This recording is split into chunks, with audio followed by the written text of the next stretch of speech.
세상을 바꾸는 힘. 최영일의 YTN 뉴스 정면 승부.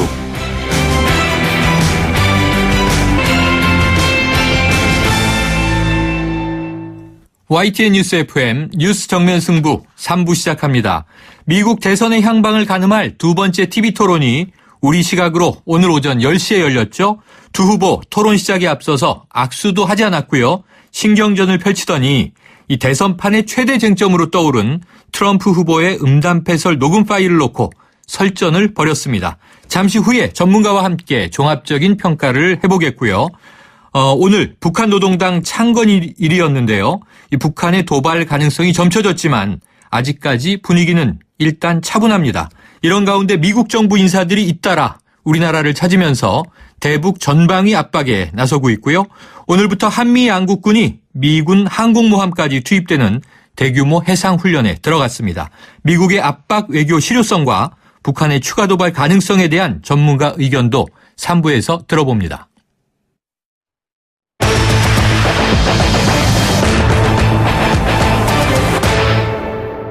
네, 이 미국 대선 2차 토론회 오늘 오전 YTN을 통해서도 생중계가 됐는데요. 이른바 음담패설이 쟁점이 된 오늘 토론에 대한 전반적인 평가 전문가로부터 들어보겠습니다. 아산정책연구원 김지윤 연구위원을 연결합니다. 김 박사님 안녕하십니까? 안녕하세요. 자, 2차 토론이요. 네. 지난 1차 토론보단 좀 치열하지 않았나 싶었는데 전반적으로 어떻게 보셨습니까? 미국 정치를 공부했던 입장에서 조금 참담한 심정으로 봤습니다. 네네. 예, 이번 대통령 선거에 그 한국 국민들도 굉장히 관심을 많이 가지고 그렇죠. 있는데 미국 대통령 선거에서 이 토론이 이런 수준이 아니거든요, 원래는. 네네. 근데 이게 참 이 정도까지 내려갔나 싶었고요. 또 전반적으로 조금 이렇게 평가를 해본다면은 초반 30분에 정말 그 음담패설 동영상 얘기가 초반부터 나오면서 이제 지저분한 얘기가 나왔죠. 그리고 트럼프가 이에 대해서 답변을 했는데 조금 허술해 보였긴 했어요. 준비는 좀 해왔던 것 같은데. 그리고 이제 잇따라서 그 빌 클린턴 전 대통령에 대해서 성추문 그리고 성추행에 대한 이제 공격을 했고, 그래서 이제 걷잡을 수 없이 난타전을 갔다가 이후에 중반쯤에서는 오히려 이제 트럼프가 약간 이메일 문제라든지 또 오바마 케어, 그래서 이 부분에 대해서 상당히 클린턴을 공격을 많이 했습니다. 그래서 클린턴을 싫어하고 오바마 대통령을 싫어하는 공화당 지지자라면은 상당히 속 시원했을 그런 모습을 좀 보여줬고, 클린턴 같은 경우는 오히려 좀 수비하는 듯한 모습을 좀 보였어요. 그래서 굉장히 준비된 답변들 가지고 와서 따박따박 얘기도 잘했고, 모범 답안을 내놓긴 했는데, 원래 사람들 기대는, 이거는 트럼프가 완전히 망하는 케이스다. 클린턴이 막 공격을 할 거다라고 생각을 했는데, 약간은 반대 양상이 보여지니까, 좀 밀리는 듯해 보였지만은, 뜨져보면은 사실은 그렇지는 않았고요. 대신 클린턴을 지지하는 사람이었다면, 좀 더 세게 공격 좀 해주지 하고 바랄 수는 있었겠다 싶었습니다. 아니, 지금 말씀하시니까 말이죠. 저도 이 생중계를 보긴 했습니다만, 그 음담패설 얘기를 하니까 말씀하신 대로 이 빌 클린턴, 그러니까 남편이잖아요. 전직 대통령 시절에 벌어졌던 이 섹스 스캔들을 언급하면서 역공을 폈는데, 사실 이게 힐러리 클린턴은 부인의 입장이라 좀 아픈 상처 아니겠습니까? 그렇죠. 그럼 보고 있었던 미국 국민 입장에선 이게 트럼프에게는 득점이 되는 거예요? 실점이 되는 거예요? 어떻게 보셨어요? 이렇게 이제 조금 지저분한 네거티브가 나온다면은 그 누구에게도 득점은 아닙니다, 사실은. 그걸 보고서는 클린턴 쪽으로 마음을 막 놀리려는 사람도 사실은 없고, 이런 경우에는 마음을 정하지 못한 유권자가 만약 있다면, 진짜 둘 다 너무 싫다. 그러고서는 아예 투표를 안 하는 경향이 더 높아져요. 그렇기 때문에 그 누구에도 사실은 득은 아닙니다. 그래서 박사님 말씀처럼 이 역대 대선 토론에서 이 퇴행했다. 이렇게 보신 거군요. 자, 이번 토론회에서요, 이 1차와 좀 달랐던 대목이 시민들이 직접 무대에 앉아 있더라고요. 이른바 타운홀 미팅, 이런 방식으로 진행됐다고 하는데, 이 방식은 누구에게 더 유리했다고 보세요? 그래서 이게 타운홀 방식이라는 게 또 워낙에 유권자들하고 이렇게 조금 공감을 한다든지 소통을 하는 모습들이 보여져야 되거든요. 근데 이번 2차 토론의 또 특징 중에 특징이라면은 타운홀 방식임에도 불구하고 타운홀 방식스럽지가 않았다는 것입니다. 그래서 보통은 이제 후보들이 토론을 하고 얘기를 할 때 심지어 유권자랑 토론을 하기도 하고 이렇게 그 라스트네임이죠. 성이 아니라 이름으로 부르면서 제니퍼 그런데 말이지 이런 식으로 굉장히 친화하는 모습을 보여주는데, 그냥 서로의 비방에 좀 집중을 했기 때문에 타운홀 방식이 특히 누구한테 더 유리했다라고 네. 잘 구분하기 힘든데 굳이 따지자면은 제가 보기에는 힐러리 클린턴 쪽이 그래도 유권자들하고 이렇게 네. 다가가서 얘기하는 모습을 좀 보이려고 했던 것. 그리고 이제 트럼프가 힐러리 클린턴 얘기할 때 이렇게 왔다 갔다 뒤돌아서 있고 이런 모습들이 카메라에 잡혔는데 네. 요거는 약간 좀 실수다라는 그런 모습들이 좀 보였어요. 그렇군요. 타운홀 방식 자체가 좀 무력화된 토론이었다. 이런 네. 평가신데요.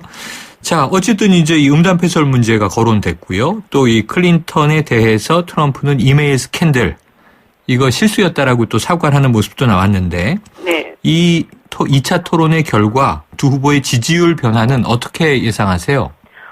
제가 이번 두 번 회로 인해서 정말로 영향은 없겠다 싶었습니다. 영향 없다? 네. 지금 뭐 뚜렷이 굉장히 잘하는 사람이 있는 것도 아니고 네. 그냥 굉장히 난타전에 지저분한 토론으로 끝난 것이기 때문에 특별히 누구한테 득이 많이 될 거다 보여지진 않고요. 지금 뭐 현황을 보면은 1차 토론 전에 이제 클린턴 후보가 약간 반등세를 타고 있었는데 네. 끝나자마자 한 2-3% 올라갔단 말이에요. 네. 그리고 뉴욕타임즈에서 그 납세 문제, 트럼프의 납세 문제를 이제 얘기를 했을 때 좀 더 올라가는 모습을 보이고, 네. 그리고 이번에 이제 워싱턴 포스트에서 터트린 이 음담패설 동영상으로 네. 인해서 조금 더 트럼프 지지율이 좀 빠지지 않을까라고 생각을 하고 있는데, 그래서 흐름이 지금 클린턴 쪽으로 넘어가고 있고, 근데 이거는 이제 크게 바뀌지 않을 것이다라고 보여집니다. 네. 자, 안 그래도 이 음담패설 문제로 당내에서 사퇴 압박까지 받았던 트럼프 후보가요. 네. 또 이번 토론을 통해서 위기는 면했다. 털고 가는 거 아니냐. 네. 이런 평가도 나오던데 맞다고 보세요?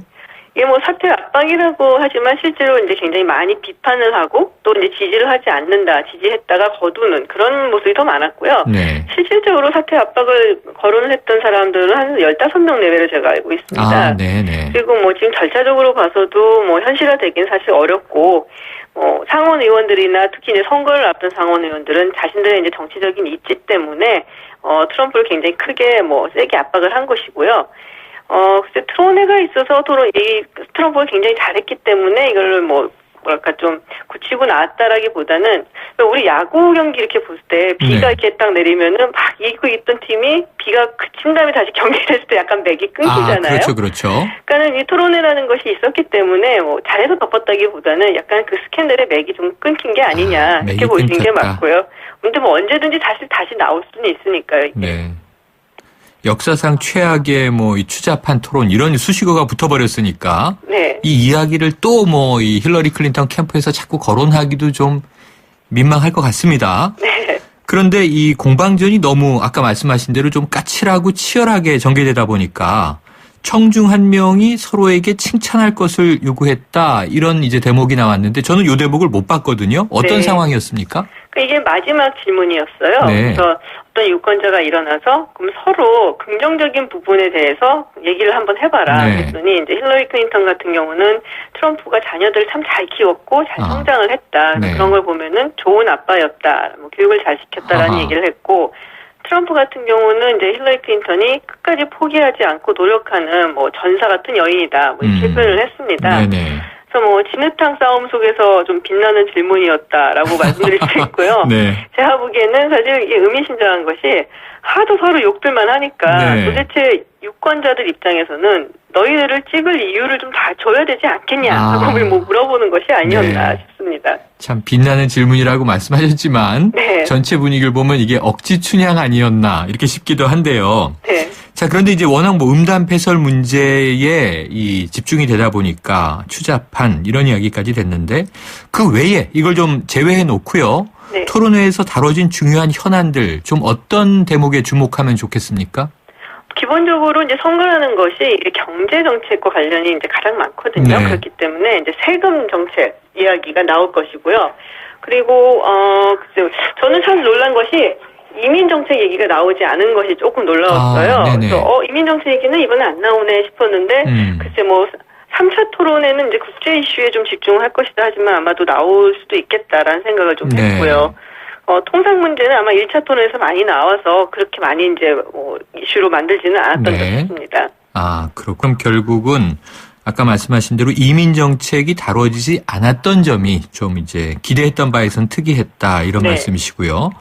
이 3차 토론에서 한번 나올 수도 있겠다.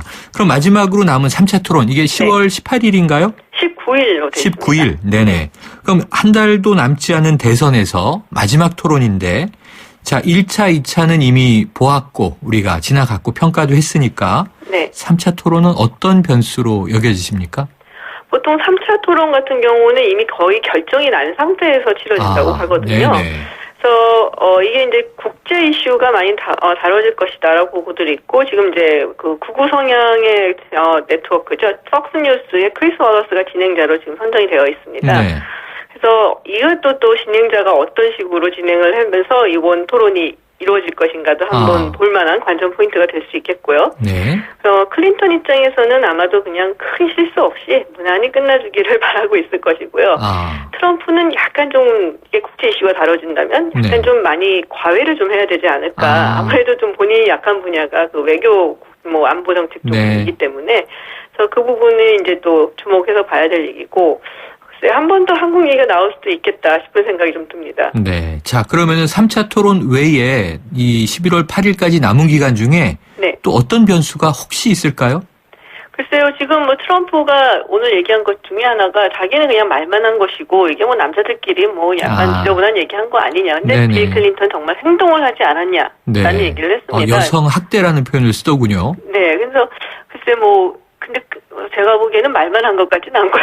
지금까지 뉴욕타임즈나 여러 뭐 언론에서 다뤄진 바에 의하면은 트럼프한테 청소행을 다행했다라는 여성들도 많았거든요. 네. 그래서 뭐 더 많은 얘기들이 나올 수도 있겠고. 사실 지금 공화당 입장에서는 뭐 트럼프의 대선 승리보다는 아마도 이제 상하원 의원 선거에서 과연 이제 상하원을 다시 계속 이제 유지를 할 수 있을 것인가 쪽에 이제 좀 더 집중을 하지 않을까 싶습니다. 알겠습니다. 오늘 말씀 고맙습니다. 감사합니다. 지금까지 아산정책연구원 김지윤 연구위원이었습니다.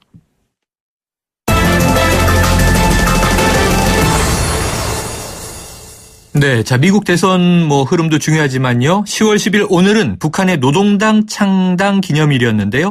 이 추가 핵 도발이나 미사일 도발이 임박했다. 이런 관측이 많았죠. 우리 군과 정보당국 종일 감시태세를 강화하는 등 긴장 속의 하루를 보냈습니다. 그런데 우려와 달리 분위기는 잠잠한데요.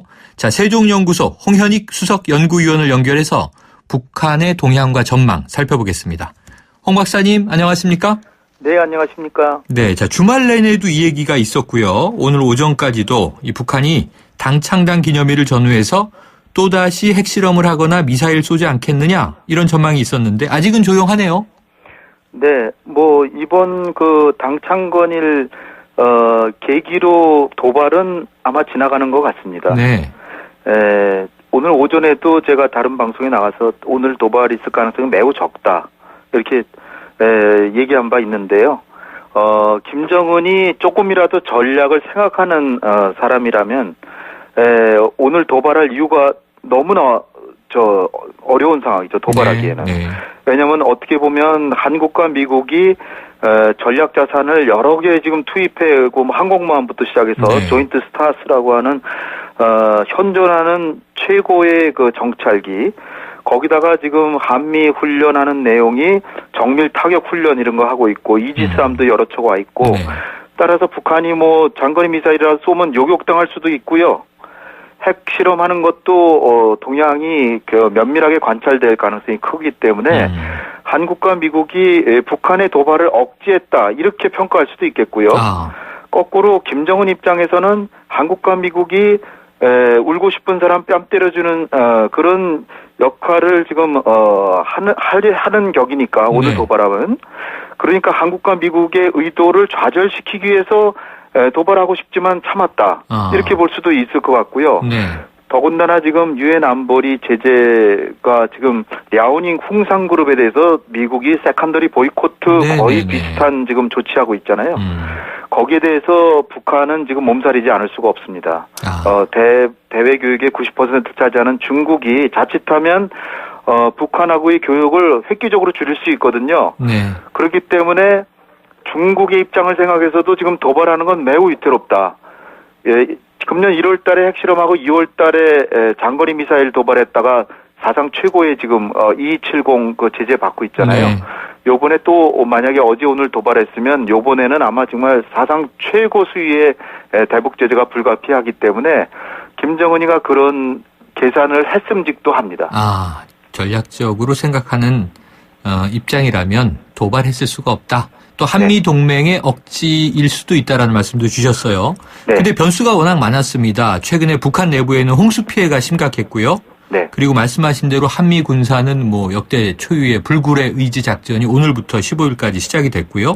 네. 로널드 레이건 호두 항공모함이 왔죠.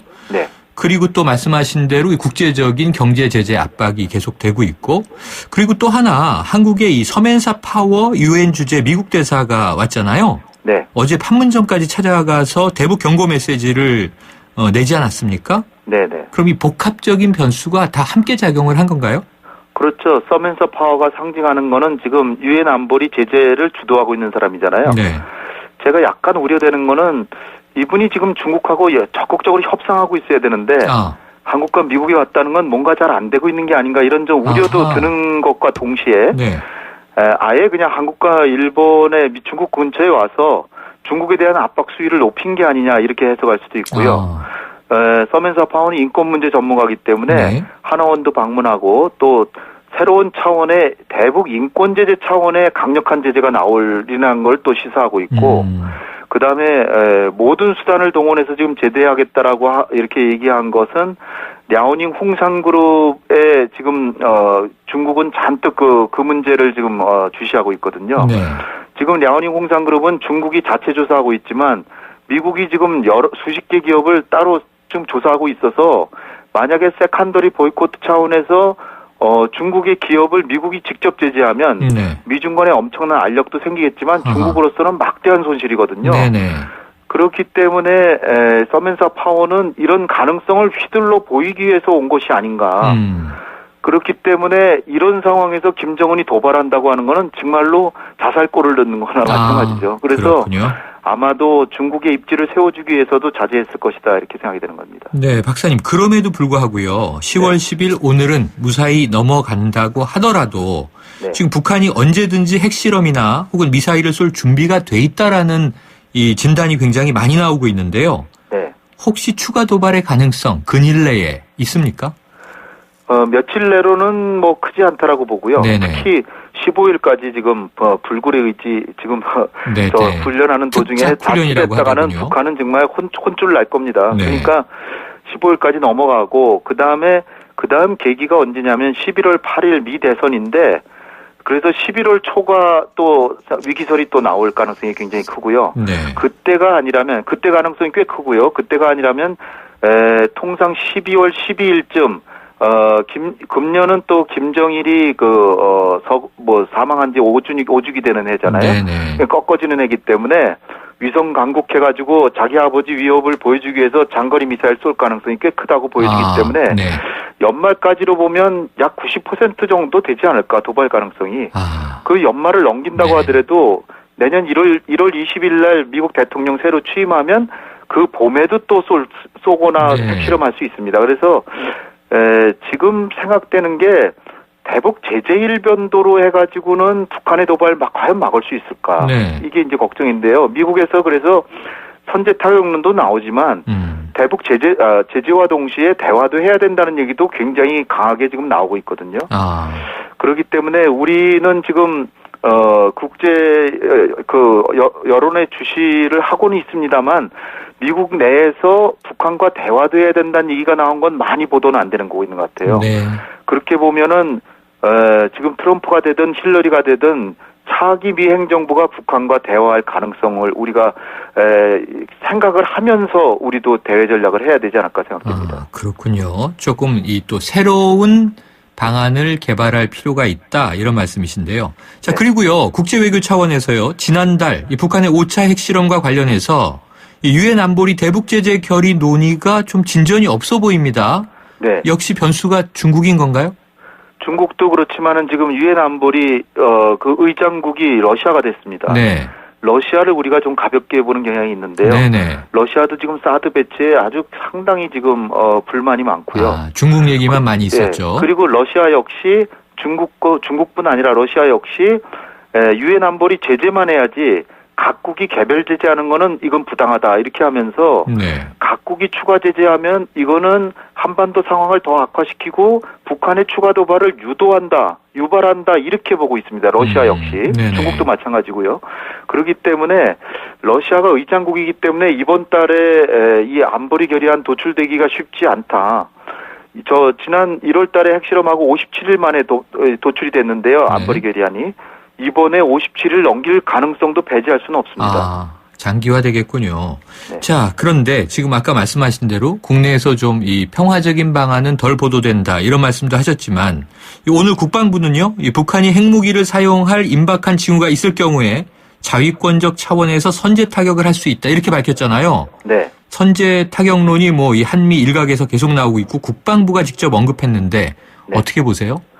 네, 이건요 우리가 좀 신중하게 생각해야 되는 게 미국에서 그 마이크 멀린 전 합참의장이 선제 타격론을 거론했다는 거는 사실은 그 미국 외교협회 보고서를 보고하기 위해서 기자회견한 거거든요. 샘넌 상원의원하고 멀린 합참의장하고 전 합참의장이죠. 그 당시에 얘기가 나온 거는 지금 북한이 핵과 미사일 모라토리엄만 하면 한미연합훈련의 규모까지 조정해 줄 정도로 우리가 응하면서 대화에 시작해야 된다. 그리고 첫 번째 대화의 목표는 핵 동결이 목표다.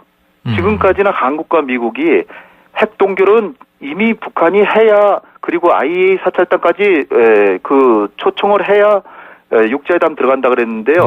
지금 새로 나온 미 외교협회 보고서는 모라토리엄만 하면 그러니까 농축이나 그냥 그 핵시설 가동은 하고 있는 상황에서도 대화할 수 있다는 얘기거든요. 그 보고서를 프리젠테이션 즉 발표하기 위해서 하는데 기자가 선제 공격에 대해서는 어떻게 생각하냐 물어보니까 멀린 전합참의장이 얘기한 게 나는 그 선제 공격에 대해서는 굉장히 생각하기 싫어하는 사람이다. 그러나 굳이 북한이 미국을 공격할 수 있는 능력을 가지고 그 위협이 현존한다면 그것도 하나의 옵션이다. 이 정도 얘기한 거고요. 백악관도 그렇고 또 민주당 공화당 부통령 후보도 사회자가 갑자기 이 북한이나 어떤 나라가 미국에 대해서 핵 공격을 한다 그러면 어떡하겠냐 그럴 때 그거 선제 공격 안 한다고 할 수가 없죠. 그렇다 따라서 우리 국방부도 마찬가지고 그러나 선제 공격을 할 때 우리는 핵무기가 없고 북한이 핵무기를 갖고 있다면 우리는 수십만 명 이상의 살상을 각오하고 선제 공격해야 되는데 사실 그 쉬운 문제가 아니죠. 선제 공격이 엊그저께 합참의장께서는 선제 공격은 말처럼 쉬운 게 아니다. 왜냐하면 북한이 그 이동식 미사일 발사대로 미사일을 싣고 그냥 이동하는 건지 우리를 공격하는 건지 정말로 파악하기 어렵다. 이렇게 얘기가 될 수밖에 없는 거거든요. 그래서 이론적으로는 충분히 검토할 수 있고 그 옵션은 가지고 있어야 되지만 그거를 실행한다고 하는 거는 수십만의 우리의 인명 살상을 각오하고 할 수 있기 때문에 또 선제 공격하면 우리가 먼저 전쟁을 일으켰다는 비난을 받을 수도 있고요. 여러모로 정말로 하기 힘든 것이 아닌가 이런 생각을 할 수밖에 없습니다. 그렇군요.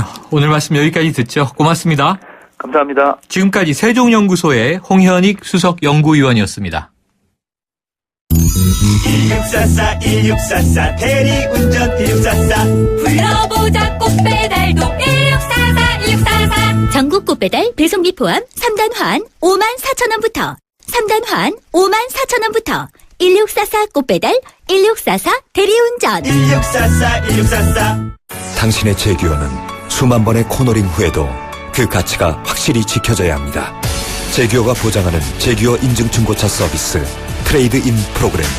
보유하신 제규어를 최상의 조건으로 팔고 신차 구입 시 특별 혜택까지 누리시기 바랍니다. 제규어 공식 인증 중고차 전시장에서 만나보세요. 3부는 여기까지고요. 4부로 이어갑니다.